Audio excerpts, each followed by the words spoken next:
Негизи премьер-министр жакшы иштеш үчүн премьер-министрге мүмкүнчүлүк бериш керек да. Бизде премьер-министрлер келет, бул мындай статус алганы келет да көбү. Маселени чече албайт. Эгерде ал өзү маселени чечем деп баштаса эле, бийликте тургандар акырындан жана оппозицияны түрткүлөп коет. Критикага өтөт дагы. Ошонун негизи менен ал тез аранын ичинде отставкага кетишип жүргөн.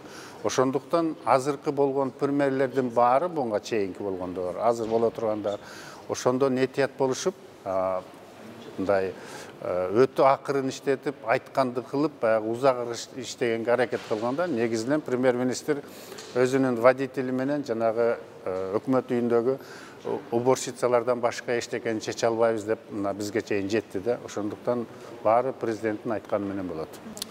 Эми менин баамымда, менде да бир топ 15-16 жылдан бери ушу ак үй көк үйдө жүрөбүз.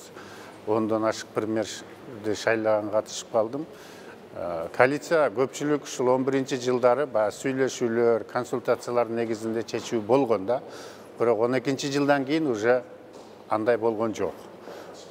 Президенттин айткан адамы болуп келет. Чокту бирөөнүн колу менен кармата турган биз конституция менен жашап келдик бүгүнгө. Ошонун уландысы бүгүн да болуп атат. Азыркы жаңы шайланган президент айтты, мен өзүм айтып, өзүм мойнума алып, өзүм жооп берем деп. Эгерде Кудай буйрса 1-2 айда жаңы конституция кабыл алып калсак, ошондон кийин баягы сунуш кылган адам, иштей турган адам өзүнүн атынан чыгат да. Ал эми бүгүнкү конституция бирөөнүн колу менен жасатканга өтө ыңгайлуу. Коалиция большинство негизинен чечпейт. Чечкен да эмес, жогору жактан түшкөн кандидатты карап туруп, нотариально оформление деп коет, ошо нотариалдык оформлениени жүргүзүп коебуз да.